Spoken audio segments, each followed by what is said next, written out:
My name is Ethan Mitchell, 34, a software engineer from Boston who hasn't spoken to his family in 2 years. When my sister Rebecca's engagement party invitation arrived unexpectedly, I thought maybe it was time to heal old wounds. Little did I know I was walking into an ambush that would expose the ugliest side of my family. That day changed everything, not just for me, but for them too. Before I continue this painful story, drop a comment letting me know where you're watching from. Hit that subscribe button if you've ever had family turn against you. Trust me. What happened next changed everything. I grew up in Springfield, a picture-perfect Midwestern town where appearances meant everything. My parents, Howard and Diana Mitchell, were pillars of the community. Dad ran the town's most successful insurance agency while Mom served on every committee that mattered. They were the kind of people who measured success by square footage and social connections. From an early age, the dynamic between me and my sister Rebecca was clear. 3 years younger than me, she was the apple of my parents' eyes, while I was awkward and introverted, fascinated by computers and coding.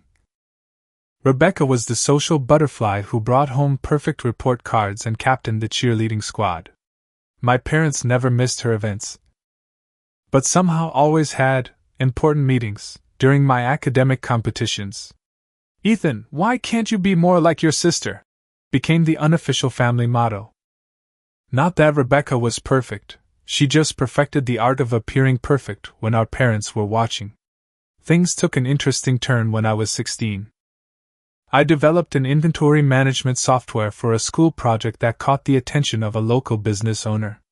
He paid me $5,000 for it, my first taste of success.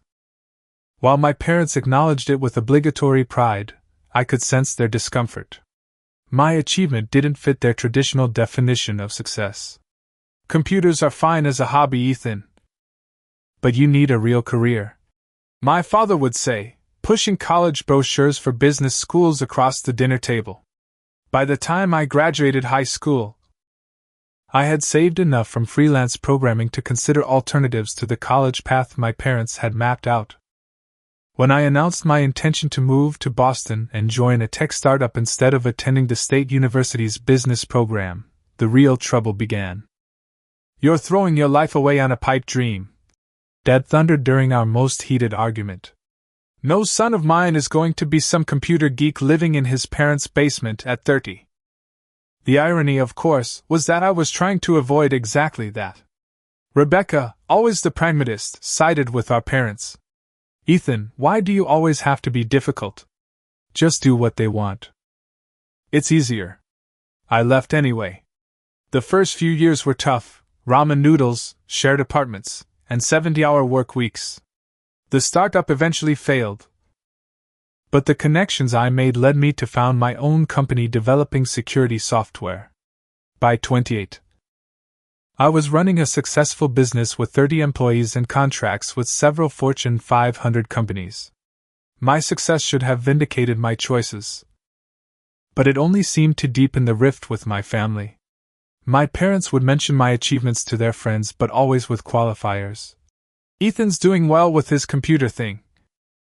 Though of course it's not as stable as traditional business. Rebecca, meanwhile, followed the path of least resistance. She got her business degree, worked at Dad's insurance agency, and dated a series of men who met our parents' approval criteria.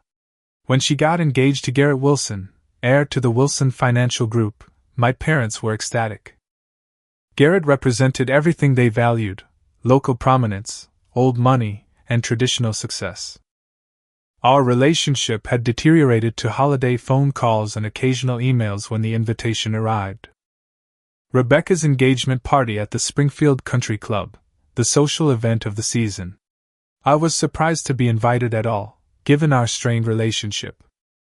The last time I'd seen my family had been 2 years ago at Thanksgiving. What began as a tense dinner escalated when my father suggested I was wasting my potential on my little computer business. When I mentioned our recent contract with a major bank, he dismissed it as beginner's luck. Rebecca had jumped in with, "Not everyone needs to hear about your success, Ethan. Some people are perfectly happy with normal lives. I'd left the next morning without saying goodbye. And now, here was this gold-embossed invitation, requesting my presence at the celebration of Rebecca and Garrett's engagement. Against my better judgment, I called my mother to confirm I'd attend.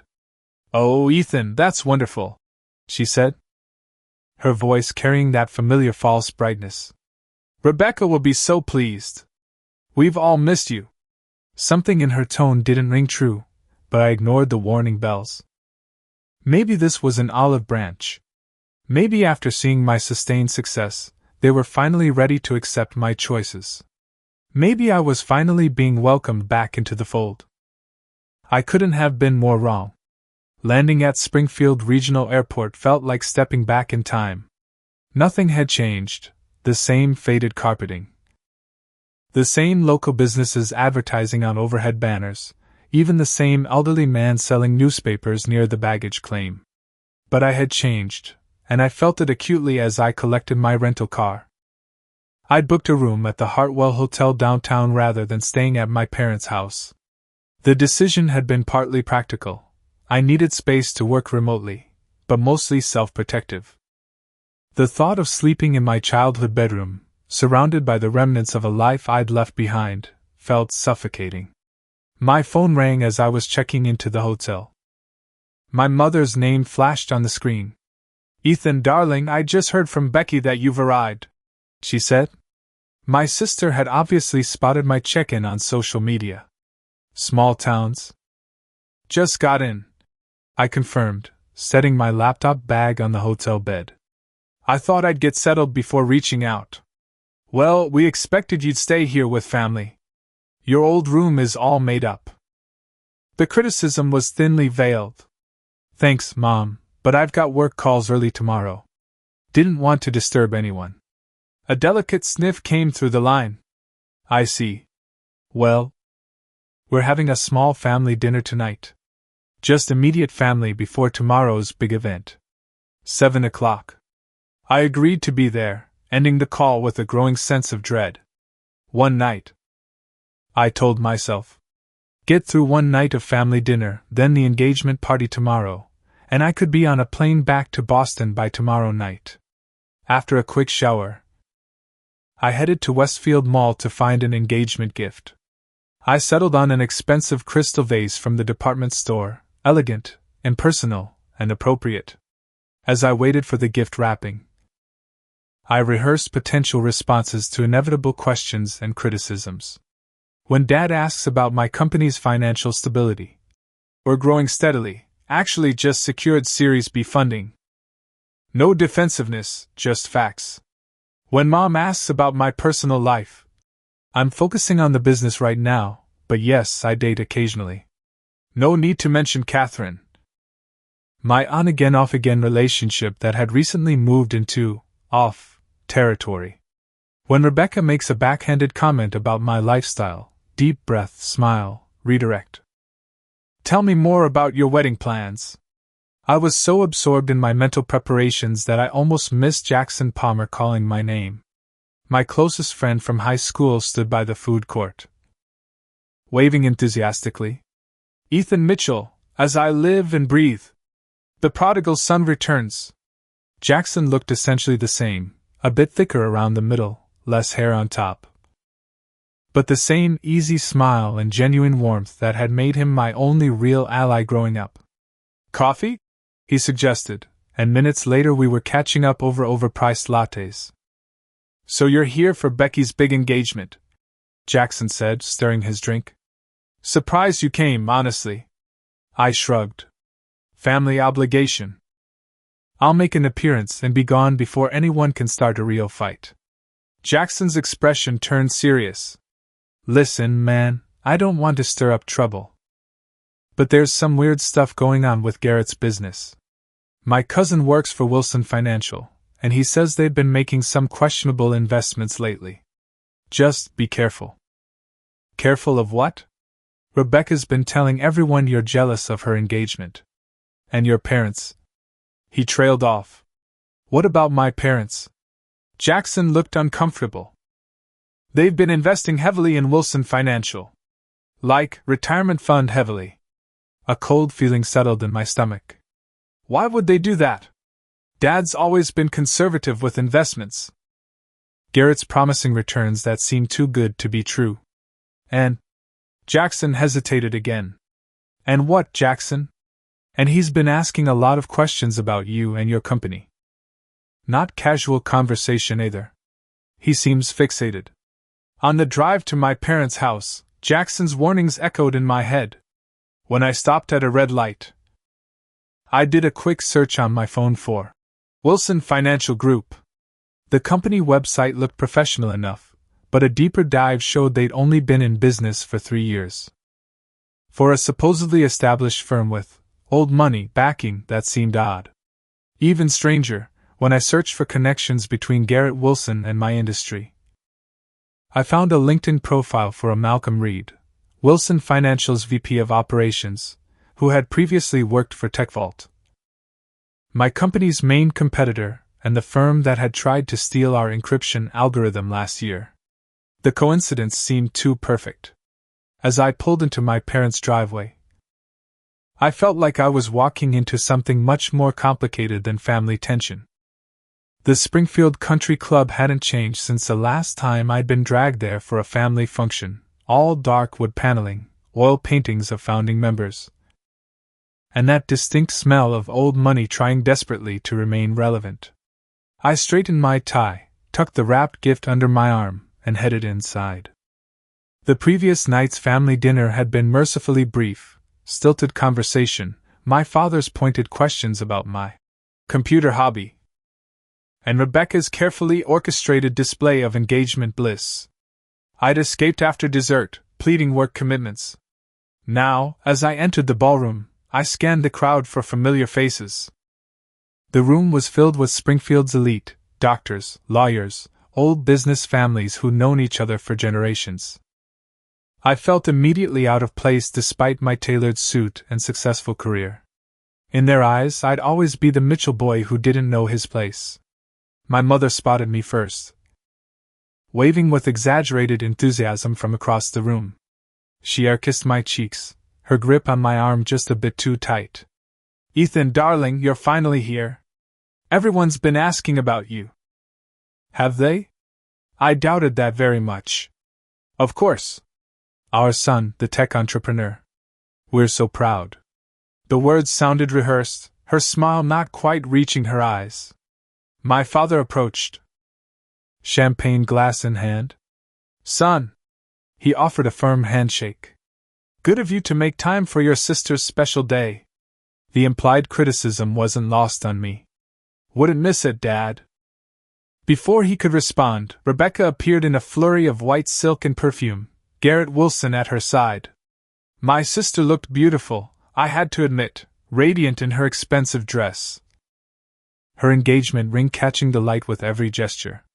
Garrett was exactly as I'd expected, tall, conventionally handsome, with the confident posture of someone who never had to question his place in the world. "Ethan!" Rebecca embraced me briefly. "I'm so glad you could tear yourself away from your important business." Her smile was sharp around the edges. "Congratulations, Rebecca. You look happy." I turned to Garrett, extending my hand. "And congratulations to you as well. I've heard a lot about you." Garrett's handshake was firm to the point of aggression. "Likewise, Ethan. Your sister speaks of you often." Something in his tone suggested those conversations weren't particularly flattering. I presented the gift, which Rebecca handed off to a nearby bridesmaid without opening. "We're so busy greeting guests, but I'm sure it's lovely." As they moved on to the next arrival, Garrett leaned in slightly. "We should talk later. I have some business propositions that might interest you." Before I could respond, they were gone, swallowed by the crowd of well-wishers. I made my way to the bar, ordering a scotch I didn't particularly want but needed to have something to do with my hands. "Mitchell, right? Ethan Mitchell?" I turned to find a man about my age, dressed in an expensive suit that seemed just a bit too tight across the shoulders. "Malcolm Reed," he introduced himself, confirming my earlier research. "VP at Wilson Financial." I've been hoping to meet you. Have you? I kept my tone neutral while my mind raced. The VP of operations for my sister's fiancé's company, who previously worked for my biggest competitor, just happened to want to meet me? Your reputation precedes you. That encryption software you developed for banking systems? Brilliant stuff. His smile didn't reach his eyes. We've been looking at similar solutions at Wilson Financial. Is that so? I wasn't aware Wilson Financial was in the tech security space. Malcolm's laugh was too loud. We're diversifying. Actually, your algorithm could solve some challenges we've been facing. Perhaps we could discuss an acquisition? And there it was. I'd turned down multiple acquisition offers for my company, including one from TechVault, Malcolm's former employer. The coincidence was too perfect. I'm not looking to sell, I said evenly. But I'm curious, how long have you known Garrett? A flicker of something, annoyance? Worry? Crossed Malcolm's face. Oh, we go way back. College buddies. Another lie. According to my quick research, Garrett had attended Springfield Community College, while Malcolm's LinkedIn showed degrees from MIT. They wouldn't have crossed paths. I excused myself to use the restroom, needing a moment to process what was happening. As I washed my hands, I overheard voices from a partially open door to a private office. Is he suspicious? Garrett's voice, unmistakable. Hard to tell. He's not as naive as you described. Malcolm. Keep pushing the acquisition angle. Once we have access to his encryption algorithm, we can close the Springfield investments and move everything offshore before anyone realizes what's happening. And his parents? They've invested heavily. A laugh from Garrett. Collateral damage. Besides, Rebecca's convinced them I'm their financial savior. By the time they figure it out, we'll be long gone. My blood ran cold. They were planning to use my company's security technology to hide fraudulent financial activities. Activities that apparently involved my parents' retirement funds and others in Springfield. As I exited the bathroom, I nearly collided with Rebecca. Having fun, big brother? Her smile was brittle. Rebecca, we need to talk. About Garrett and Malcolm Reed. Her expression hardened instantly. Already trying to ruin this for me? Some things never change. This isn't about us. I think Garrett is involved in something illegal. And Mom and Dad could get hurt. She laughed, the sound sharp as breaking glass. Right on schedule. Ethan can't stand not being the center of attention. Her voice rose slightly, drawing glances from nearby guests. For once in your life, can't you just be happy for me instead of making everything about you? I lowered my voice. Rebecca, please. Just listen for a minute. No, you listen. Her eyes flashed with anger. You left us. You chose your precious career over family. And now that I'm happy, now that I've found success on my terms, you can't stand it. Before I could respond, she turned and walked away, leaving me standing alone as whispers rippled through the gathering crowd. The evening progressed with the practiced choreography of upper-middle-class social rituals. Dinner was served, overpriced chicken and asparagus that no one really wanted but everyone pretended to enjoy. Small talk flowed as freely as the champagne. I kept to myself as much as possible, observing Garrett and Malcolm from a distance, noting how they circulated through the room like politicians, particularly focusing on older guests, likely potential investors. Around 9 o'clock, my father clinked his glass for attention. The room quieted as he stood, beaming with pride. Diana and I want to thank everyone for coming tonight to celebrate Rebecca and Garrett's engagement. As parents, there's nothing more rewarding than seeing your child find happiness with someone worthy. The pointed emphasis on worthy wasn't lost on me. A few guests glanced in my direction. My father continued. Garrett has not only won our daughter's heart but has also shown tremendous business acumen. Diana and I are proud to announce that we've decided to become major investors in Wilson Financial Group. We believe in Garrett's vision and leadership. Polite applause followed. Malcolm caught my eye across the room, raising his glass with a smirk. Rebecca stepped forward next, glowing in the attention. Thank you all for sharing this special moment. Family means everything to us. Her gaze swept past me as if I didn't exist. Garrett and I are building something beautiful together, both personally and professionally. Garrett took the microphone, his arm around Rebecca's waist. Thank you, Howard and Diana, for welcoming me into your family and for your trust in our business. Speaking of family. He turned toward me, and my stomach dropped. I think Rebecca's brother Ethan would like to say a few words. All eyes turned to me. This hadn't been planned. Actually, I began. But Rebecca interrupted. Yes, Ethan, come up here. Tell everyone what you were saying to me earlier. The tension in the room was palpable as I reluctantly approached. Rebecca's eyes held a challenge, while Garrett's contained something darker, anticipation. I cleared my throat. I just want to wish Rebecca and Garrett happiness. That's not what you said to me. Rebecca cut in, her voice rising. You accused Garrett of being involved in something illegal. You tried to tell me he was using me. Murmurs rippled through the crowd. My father's face darkened while my mother pressed her hand to her mouth. Rebecca, this isn't the place. Why not here?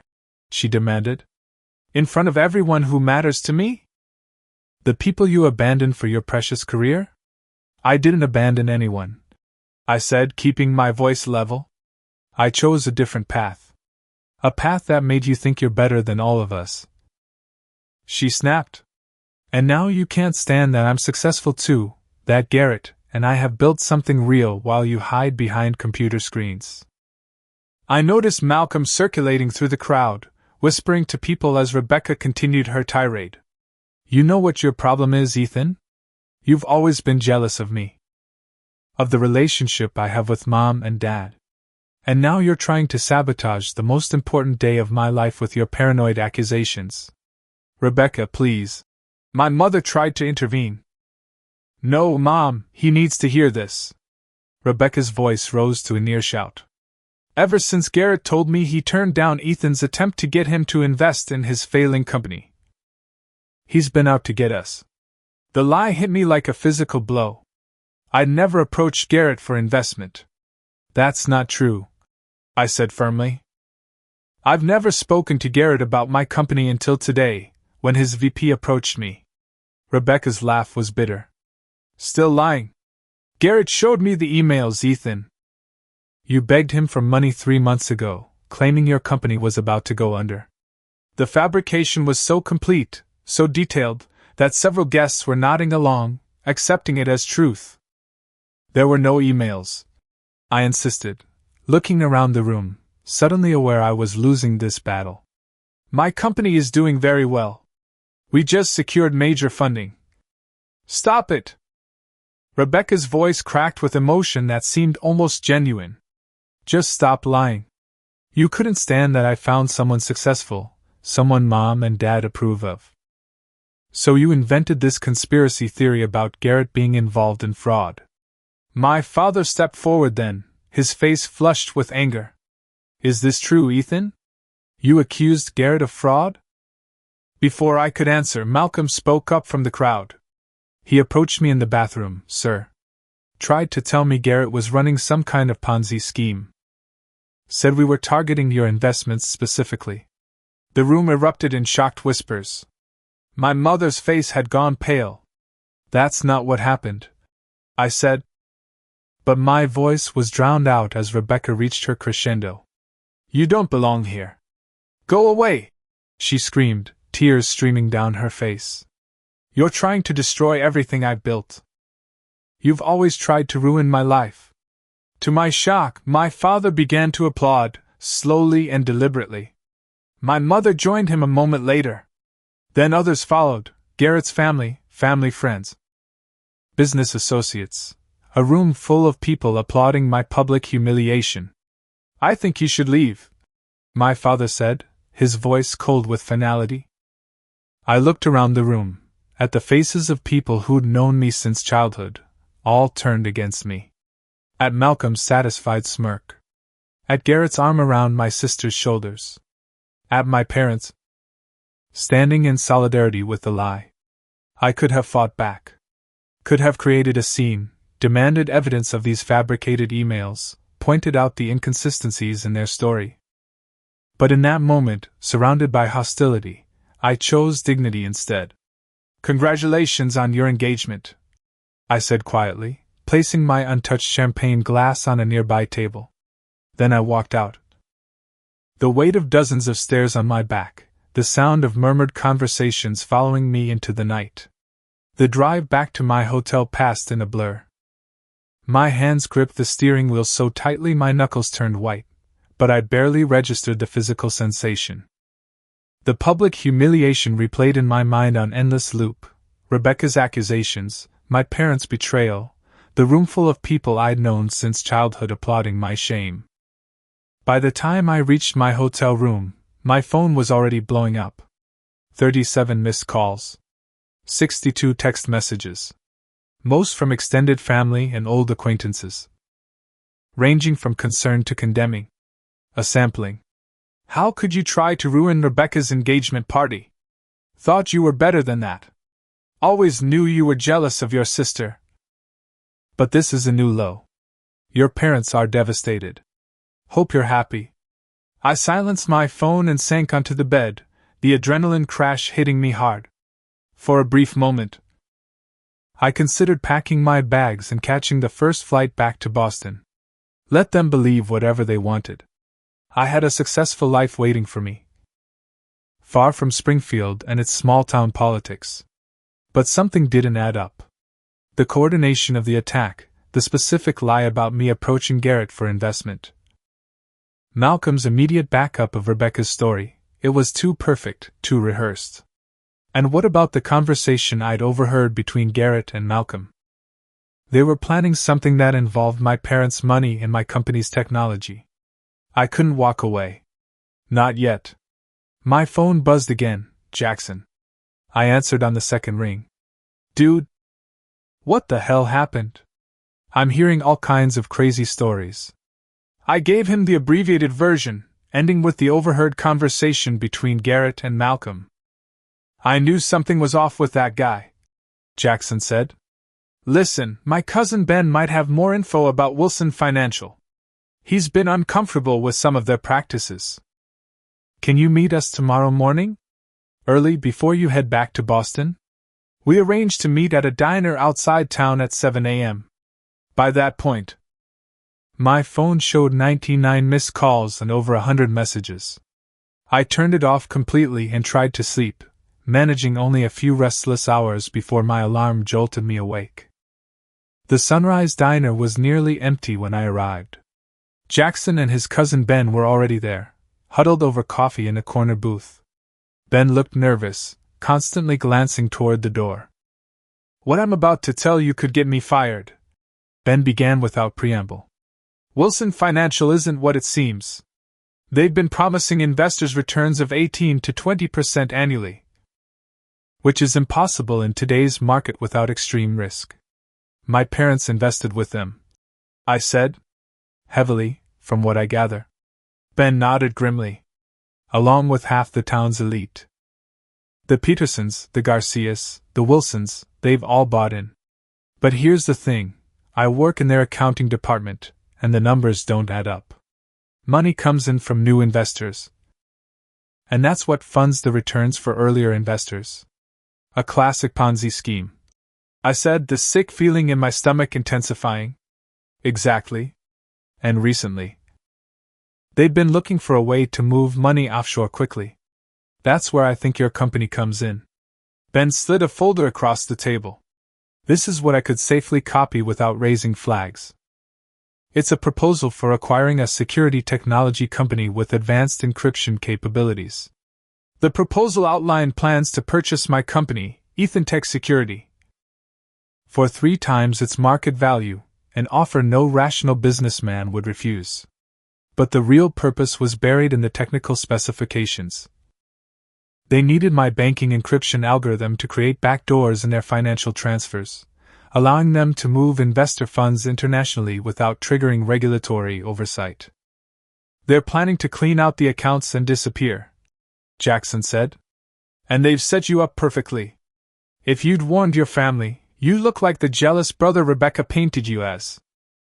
If you do nothing, my parents lose everything. I finished. Along with everyone else who invested. There's more, Ben said, looking even more uncomfortable.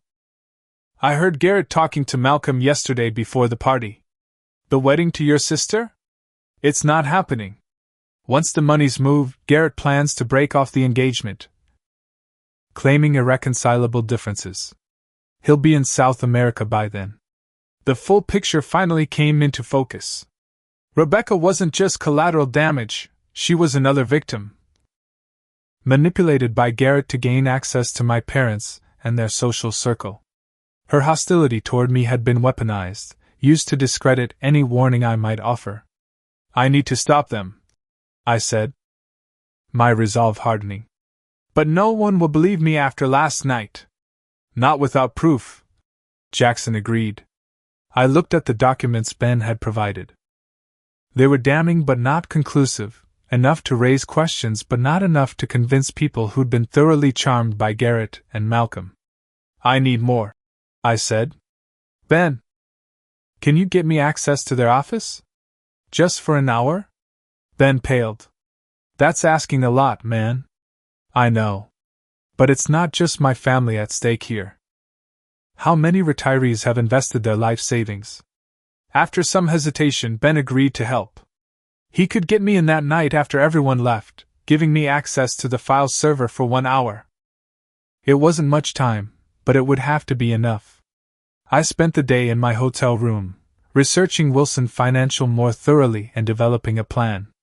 By nightfall, I had compiled a dossier on both Garrett and Malcolm, including their previous ventures, 3 of which had ended with investors losing everything while they walked away untouched. At 10 p.m., Ben texted that the office was clear. I met him in the parking lot behind the Wilson Financial Building, an impressive but newly renovated structure in downtown Springfield. He swiped his key card, led me to his desk, and logged into the company server. You have until 11:15, he said nervously. The security guard makes rounds then. Thanks, Ben. This stays between us. Once alone, I worked quickly. The company's digital security was laughable to someone with my background. Within minutes, I had accessed their internal financial records, email servers, and client databases. What I found confirmed our worst suspicions, and revealed even more. The scheme was larger than we'd imagined. Wilson Financial had already moved nearly $12 million offshore through a complex network of shell companies.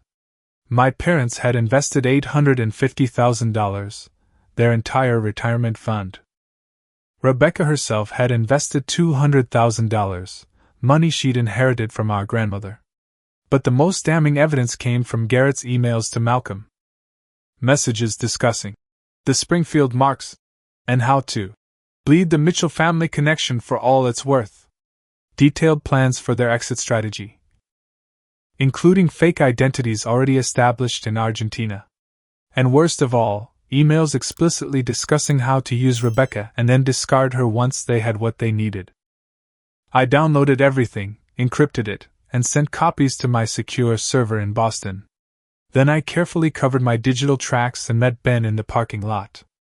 Did you find what you needed? He asked. I nodded grimly. More than enough. This goes beyond fraud, Ben. It's criminal conspiracy. What will you do? The right thing, I said. Even if no one believes me. Back at my hotel, I organized the evidence into a coherent presentation and reached out to Sofia Martinez, a lawyer friend who specialized in financial crimes. After reviewing what I'd found, she agreed the case was solid, but warned that timing was critical. If Garrett and Malcolm realized they'd been discovered, they could accelerate their plans and disappear with the money already moved offshore. You need to act fast, Sophia advised. And you need to approach this carefully. These people have already turned your family against you. They won't go down without a fight. I knew she was right. As the night wore on and my phone continued to explode with angry messages from family and acquaintances, I formulated my plan. I couldn't go to my family directly. They wouldn't believe me. I needed to confront Garrett and Malcolm with irrefutable evidence, ideally with witnesses present. By dawn, I had my strategy. It was risky and would likely end any chance of reconciliation with my family. But I couldn't stand by and watch them be victimized, even if they hated me for it. I finally turned my phone back on to find 99 missed calls, a fitting metaphor for my family's distress signals that I was finally ready to answer, whether they wanted me to or not. The next morning, I drove to my parents' house with a heavy heart but clear purpose. The evidence was organized in a leather portfolio, copies backed up in multiple locations. Sophia was on standby, ready to contact the authorities at my signal. Everything was in place for what would likely be the most difficult confrontation of my life. My mother answered the door, her expression instantly hardening when she saw me. "Ethan, I'm surprised you're still in town." Her voice was cold, formal, the voice she used with door-to-door salesmen. "I need to speak with you and Dad. It's important. I think you've said quite enough." She started to close the door. I stopped it with my hand. "Mom, please. This isn't about me or Rebecca or old family wounds. It's about Garrett Wilson and what he's doing with your money." Something in my tone must have registered because she hesitated. "Howard is in his study." I followed her through the familiar hallway, past framed family photos where my presence gradually diminished as the years progressed. My father looked up from his desk, his face immediately clouding with anger. "You have some nerve showing up here after what you pulled," he said, not bothering with a greeting. "Dad, Mom, I need you to listen. Garrett Wilson is running a sophisticated investment fraud, and you're among his primary targets." My father stood, his face flushing. "Get out. Now. Not until you see this." I opened the portfolio, laying out the financial records, the emails, the evidence of offshore accounts. Wilson Financial is a Ponzi scheme. They're using new investor money to pay returns to earlier investors while siphoning millions offshore. And once they've taken everything they can, Garrett plans to disappear, without Rebecca. My mother's hand went to her throat. "That's absurd. Garrett loves Rebecca. Read the emails, Mom." I pointed to the printed exchanges between Garrett and Malcolm. "They'd been planning this for over a year. Rebecca is just a means to an end, access to your social circle and your money."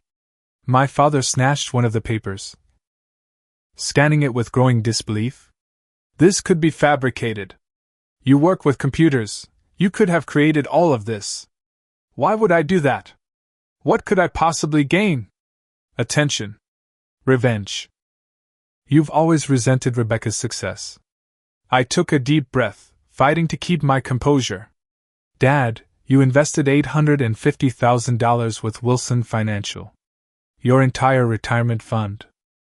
Did you verify their investment strategy? Did you check their regulatory compliance? Or did you just trust Garrett because he's marrying Rebecca?" The flicker of uncertainty in his eyes told me I'd hit a nerve. "Look at their claimed returns, 18 to 20% annually, guaranteed. That's not possible without extreme risk or fraud. And look at their company history. They've only existed for 3 years, not the generations of financial expertise they advertise." My mother had picked up another document, a list of investors and amounts.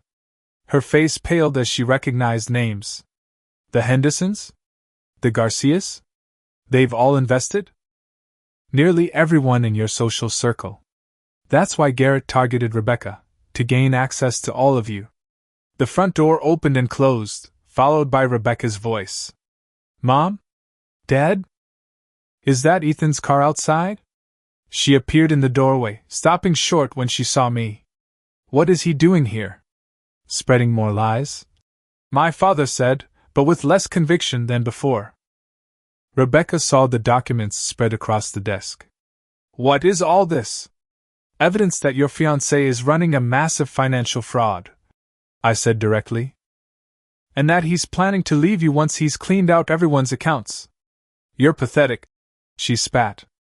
You can't stand that I'm happy, so you've manufactured all this garbage. It's not manufactured, Rebecca. These are Wilson Financial's own records, Garrett's own emails. He's discussed discarding you once he has what he needs. Her face flushed with anger. I don't believe you. Then read it yourself. I handed her one of the emails where Garrett discussed their relationship in coldly transactional terms. As she read, her expression shifted from anger to confusion to the first flickers of doubt. This can't be real. There's more. I showed her the investment records. You put in $200,000 from Grandma's inheritance. It's already gone, moved to an account in Argentina last week. No, she whispered, but her certainty was crumbling. The doorbell rang. My mother went to answer it, returning moments later with Garrett himself. His confident smile faltered slightly when he saw me and the documents spread across the desk. What's going on here? He asked, quickly recovering his composure. Ethan's making wild accusations, my father said, but he was looking at the papers in his hand rather than at Garrett. More of the same from last night, I assume. Garrett moved to Rebecca's side, placing a possessive hand on her shoulder. I thought you'd left town. I couldn't leave without showing my family what you're really doing, I said, meeting his gaze steadily. The Ponzi scheme. The offshore accounts. Your plans to disappear with their money. Garrett laughed, the sound practiced and dismissive. This is even more pathetic than I expected. Rebecca, your brother needs professional help. Then explain these. I held up printouts of his emails to Malcolm. Explain why you've moved $12 million to Argentina in the last month. Explain why you referred to my sister as the Mitchell meal ticket in your private communications. Garrett's smile tightened. Obviously fabricated. I'm disappointed you'd go to such lengths, Ethan. Nothing is fabricated, I countered. I accessed Wilson Financial's servers last night. Everything is backed up and authenticated. Timestamps, server logs, digital signatures, all verifiable by forensic experts. A flash of genuine concern crossed Garrett's face before he masked it. That would be illegal access. Yes, it would. I'm willing to face those consequences to protect my family, even if they hate me for it. The room fell silent as the implication settled. Rebecca's eyes darted between me and Garrett, uncertainty clouding her features. Rebecca, you can't possibly believe this, Garrett said, his voice taking on a harder edge. Your brother has always been jealous of you. He's trying to sabotage us. Then answer his questions, she said quietly. Why does Wilson Financial claim to have been in business for generations when it was only registered 3 years ago? Garrett's expression darkened. That's just marketing. Every business exaggerates. And the returns you've promised my parents? Her voice strengthened. 18% guaranteed? Every financial advisor I've ever talked to says that's impossible. We have proprietary methods. And my inheritance? She pulled away from his touch. Where exactly is my $200,000, Garrett? His demeanor changed abruptly, the charming facade falling away. This is ridiculous. I don't have to justify my business to any of you. Actually, you do, came a new voice from the doorway. Sophia stood there with 2 men in suits, FBI agents. Just as we'd arranged. Garrett Wilson? I'm Special Agent Thomas from the Financial Crimes Division. We'd like to ask you some questions about Wilson Financial Group. What followed was both vindication and heartbreak. Garrett's attempt to flee was stopped by the second agent. His desperate claim that I had hacked their systems only confirmed that the evidence was genuine. His final, venomous attack on Rebecca. You think I ever loved you? You were a means to an end. You pathetic, desperate woman. Removed any doubt about his true character. As the agents led Garrett away, The full weight of what had happened settled over my family. My mother sank into a chair. My father stood staring out the window, and Rebecca moved through the house like a ghost, touching photographs of her and Garrett as if seeing them for the first time. I stayed quiet, giving them space to process. After everything that had happened, I expected them to blame me somehow, the messenger punished for the message. Instead, my father turned to me with eyes glistening with unshed tears. "You knew we wouldn't believe you. You knew we'd reject you again. But you came anyway." I nodded, unable to find words. "Why?" Rebecca asked, her voice small. "After what we did to you at the party. After years of everything. Why would you protect us?" "Because you're my family," I said simply. "That doesn't change. Even when it's difficult." The silence that followed held more healing than any words could have accomplished. The weeks following Garrett's arrest unfolded in a blur of legal proceedings, financial investigations, and emotional reckonings. Malcolm Reed was apprehended trying to board a flight to Buenos Aires. Wilson Financial was shut down, its offices sealed with yellow crime scene tape that seemed garishly bright against the dignified brick building. The fallout extended beyond my family. Dozens of Springfield's prominent citizens had invested with Garrett, drawn in by promises of exceptional returns and the social proof of my parents' endorsement. Some lost hundreds of thousands, others millions. The FBI managed to freeze many of the offshore accounts, but recovery would be partial at best. I extended my stay in Springfield, working remotely while helping my parents navigate the legal aftermath. My company in Boston continued to thrive under my COO's capable management, giving me the space to focus on family matters. Recovery wasn't immediate or easy. My parents grappled not only with financial loss but with the humiliation of having been so thoroughly deceived. My father, whose identity had been built around business acumen and good judgment, seemed to age overnight. My mother withdrew from her social committees, unable to face friends who had invested on her recommendation. Rebecca took it hardest of all. Beyond the financial loss and public embarrassment, she mourned the relationship she thought she'd had. "I was in love with a ghost," she told me one evening as we sat on the porch swing. "A person who never existed." The apologies came gradually, awkwardly, in fits and starts. My mother left homemade cookies outside my hotel room door with a note that simply said, "I'm sorry." My father invited me to his study, ostensibly to review financial documents, only to spend the evening reminiscing about teaching me to ride a bike. Small olive branches, tentatively extended. Rebecca was more direct. 3 weeks after Garrett's arrest, she knocked on my hotel room door, eyes red-rimmed but determined. "I was awful to you," she said without preamble. "Not just at the engagement party. For years. We were both difficult." I offered, stepping aside to let her in. She shook her head. "No. You were different, and I used that against you. I knew Mom and Dad favored me, and I leveraged it at every opportunity." Her voice broke. "And then when I needed you most, after treating you terribly, you still came through. You saved me from marrying a monster."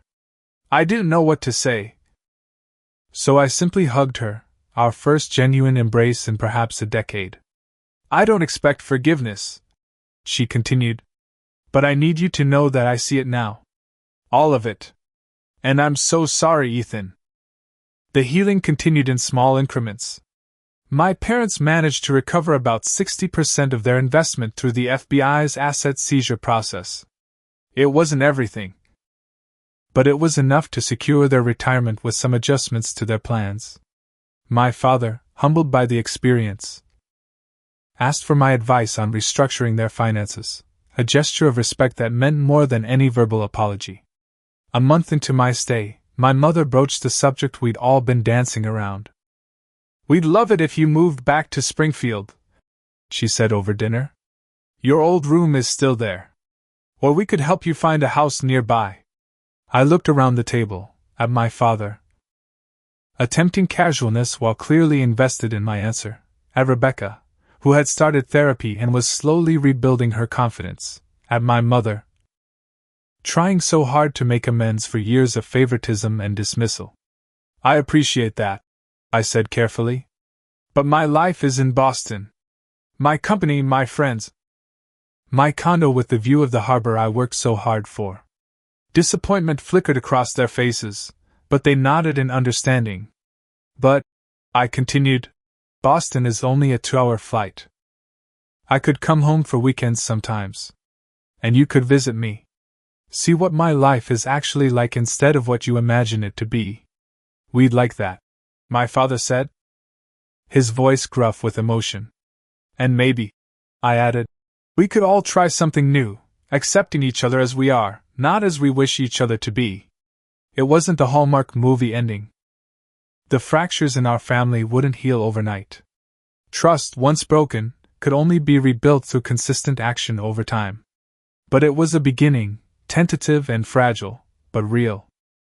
6 months later, my parents visited Boston for the first time. I showed them my company's offices, introduced them to my team, took them to dinner at my favorite restaurant overlooking the harbor. My father asked thoughtful questions about my business model.